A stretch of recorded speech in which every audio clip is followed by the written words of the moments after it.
नमस्कार, मी डॉक्टर सुप्रिया सराटे आपल्या सर्वांचे माझ्या यूट्यूब चॅनलमध्ये स्वागत करते. शिवसेना उबाटा गटाचे अध्यक्ष सर्वांचे आवडते श्री उद्धवजी ठाकरे यांच्या कुंडलीवर आज आपण विश्लेषण करणार आहोत. मित्रमैत्रिणींनो, विधानसभा निवडणूक 2024च्या पार्श्वभूमीवर आपण इथे ही कुंडली घेतली आहे, तेव्हा हा व्हिडिओ पूर्ण पाहायला विसरू नका. शेवटपर्यंत आमच्या सोबत राहा आणि हा व्हिडिओ जास्तीत जास्त लोकांपर्यंत पोहोचवा, जेणेकरून त्यांनाही हे ज्ञान अवगत होईल आणि ज्योतिष अभ्यासकांना ही एक पर्वणीच असेल. उद्धवजी ठाकरे यांची सिंह राशी, कन्या लग्न असून पूर्वा फाल्गुनी नक्षत्राचे दुसरे चरण आहे. लग्नेश बुध हा दशमात केंद्रात स्वक्षेत्री भद्रयोग सर्गा पंचमहापुरुष योग करत आहे. गुरु स्वक्षेत्री केंद्रात जो धनु राशीत हंस योग करत आहे. हे राजयोग करणारे ग्रह त्यांच्या कुंडलीत आहेत, ज्यामुळे राजकारणात त्यांना यशही प्राप्त झाले आहे. मित्रमैत्रिणींनो, व्ययस्थान हे राजकारणासाठी योगकारक स्थान आहे, जिथे लाभेश चंद्र हा राजकारण करणारा ग्रह सत्तेचा कारक राहू याच्यासह विराजमान आहे. लाभेश चंद्र आणि व्ययेश रवी यांचा कुंडलीत अन्योन्य योग किंवा राशी परिवर्तन योग होत आहे.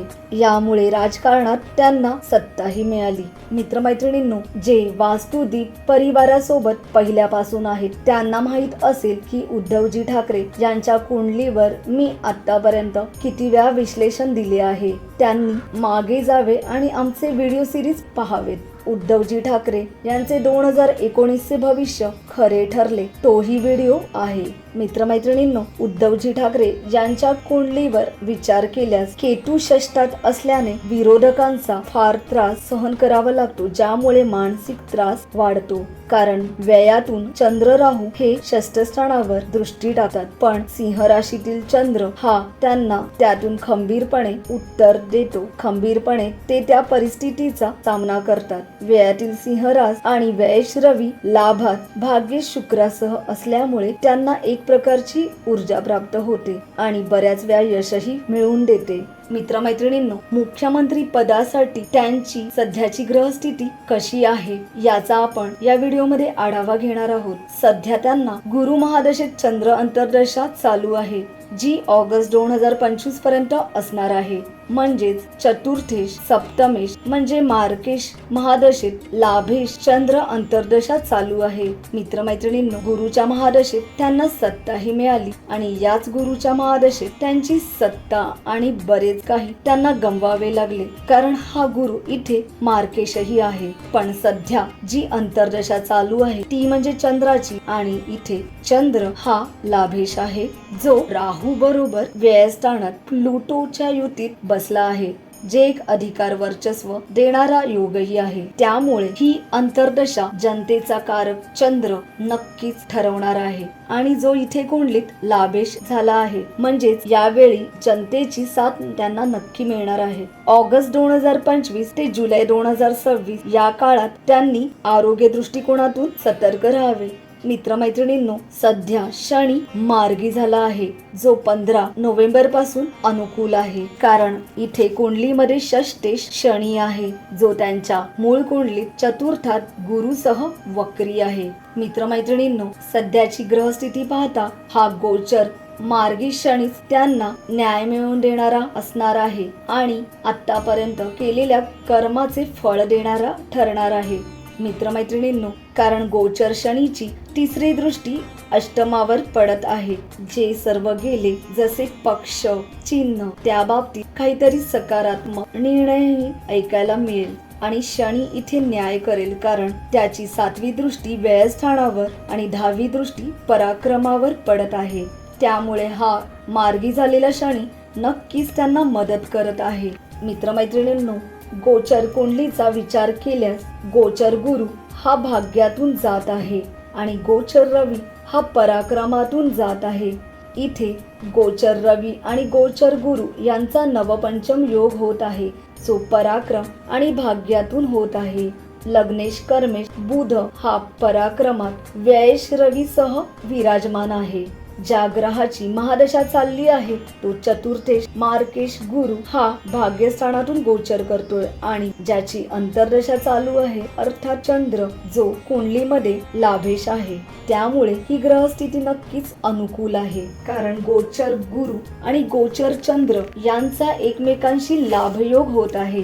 म्हणजेच महादशा स्वामी आणि अंतर्दशा स्वामी यांच्यात हा शुभयोग होत आहे, जे अधिकार वर्चस्व मिळण्याचे योगही दाखवते. भाग्येश शुक्र हा चतुर्थात आहे. लाभेश चंद्र लाभात, अष्टमेश पराक्रमेश मंगळासह लाभस्थानी पराक्रम दर्शवते. गुरु चंद्र यांचा जसा लाभयोग होत आहे तसाच गुरु मंगळ रवी चंद्र तसाच गुरु मंगळ यांचा लाभयोग होत आहे. रवी चंद्र यांच्यात नवपंचम योग होत आहे, जे अधिकार वर्चस्व आणि जनता या दोन्हीसाठी अनुकूल आहे. या गोचर कुंडलीचा विचार केल्यास गोचर रवी आणि गोचर गुरु हे एकमेकांवर दृष्टी टाकतात. गोचर रवी हा पराक्रमातून गोचर करतो आणि रवी राहू यांच्यात नवपंचम योग होत आहे. याच गोचर रवीसह कर्मेश लग्नेश बुधही आहे. मित्रमैत्रिणींनो, पंचमेश षष्टेश शनीची 10वी दृष्टी पराक्रमातील या रवीवर पडत आहे, ज्यामुळे शनीची साथ आणि रवीचा पराक्रम घडून येईल. यामुळे यश लाभेल. मित्रमैत्रिणींनो, भाग्यस्थानी स्थित असलेल्या या गोचर गुरुची गोचर रवीवर 7वी दृष्टी पडत आहे, ज्यामुळे हे गोचर इथे सकारात्मक झाले आहे आणि कर्म बलवान झाले आहे. एखाद्या पक्षातील नेत्याला सत्ता स्थापनेसाठी गुरुबळ रविबळ फार महत्वाचे आहे.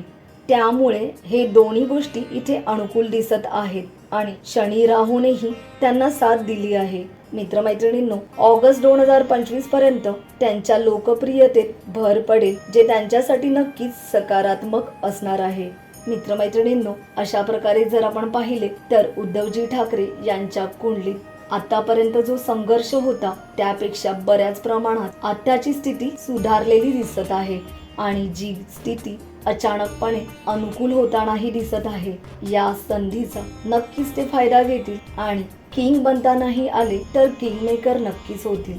पण लोकांच्या आग्रहास्तव नक्कीच मुख्यमंत्री पदही त्यांना मिळू शकते.